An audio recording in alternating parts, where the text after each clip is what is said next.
क्या आप company secretary में ऑल इंडिया रैंक लाना चाहते हैं?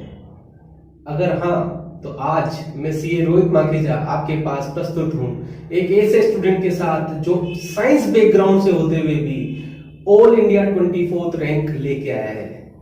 ये स्टूडेंट की बातें सुनकर, इनकी स्ट्रेटेजी सुनकर आपको पता लगेगा कि कंपनी सेक्रेटरी में ऑल इंडिया रैंक कैसे लाई जाती है। इवन साइंस बैकग्राउंड होते हुए भी ये कृतिका सिंघल अपने फोकस करते हुए, अपने स्टडी पर फोकस करते हुए कैसे इसने ऑल इंडिया 24th रैंक लेके आई है, ये अभी आपको इन्हीं के जुबानी पता लगेगा। तो सुनते हैं इनकी कहानी। अगर आपने ये चैनल लाइक और सब्सक्राइब नहीं किया है तो इसको लाइक और सब्सक्राइब करिए। आगे भी ऐसी ही आपके काम की बातें जानने के लिए आप इस चैनल को लाइक और सब्सक्राइब करें। तो सुनते हैं कृतिका सिंघल को। Hello everyone, I am Kritika Singhal from Kota, Rajasthan. I have cleared my CS professional December 2019 and with All India rank 24 and with All Kota rank 1.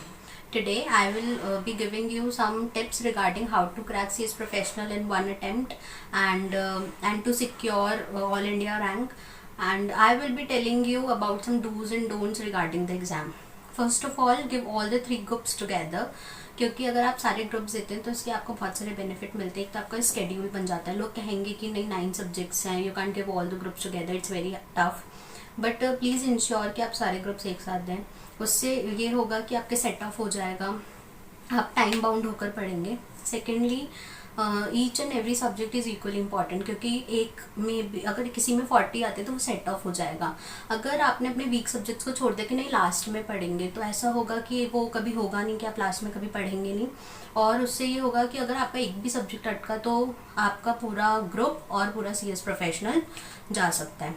Then take मतलब maintain neat and legible hand writing through out the exam. Practice answer writing again and again. आप answers को बार बार लिखने की practice करें, क्योंकि यहाँ पर आपको लगेगा नहीं मुझे सब याद है, मुझे सब आता है, बट जब आप एग्जाम हॉल में बैठोगे और जब आपको रिकैप नहीं हो पाएगा, रिकॉल नहीं हो पाएगा कि नहीं क्या लिखना था क्या नहीं लिखना था। आप सेक्शंस कोट कीजिए कि pursuant to the provisions of the act, notwithstanding. आप ऐसी चीज़ें अगर लिखते हैं तो उससे अच्छा इंप्रेशन पड़ता है। और आप पैराग्राफ्स के क्रक्स बना लीजिए, जो कि मेन वर्ड्स हैं उनको पकड़ लीजिए, और या फिर ट्रिक्स बना लीजिए, फर्स्ट वर्ड लेके कुछ एंटरटेनिंग सी ट्रिक्स, ताकि उससे ये होगा कि आपको वो चीज़ हमेशा याद रहेगी। फिर इन ओपन बुक एग्जामिनेशन आप पोथियाँ लेके ना जाएं वहाँ पर। आपका इंस्टीट्यूट का मॉड्यूल ही बेस्ट है। आप उसके केस लॉज है जैसे कि मल्टी डिसिप्लिनरी केस स्टडीज़ में, तो आप उन्हें बार बार रिवाइज करें ताकि आपको याद रहे कि कौन सा वाला केस लॉ किस पेज पर था। इंडेक्स बना लें और आप वो उस इंडेक्स को लेकर जाएं, तो उससे आपका वहाँ पे टाइम वेस्ट ना होगा।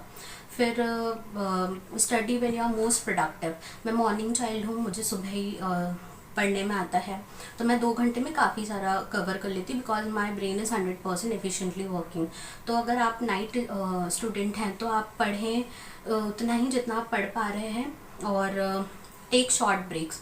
मतलब आपने 1 घंटा पढ़ा फिर 5 मिनट्स का ब्रेक लिया, फिर 1 घंटा पढ़ा फिर 5 मिनट्स का ब्रेक लिया।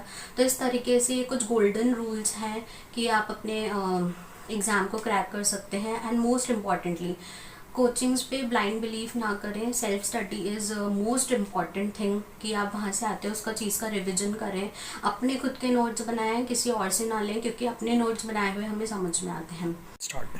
Lastly I would end up with a quote, लहरों से डरकर नौका पार नहीं होती, कोशिश करने वालों की कभी हार नहीं होती। And all the best for your exam, good luck, thank you.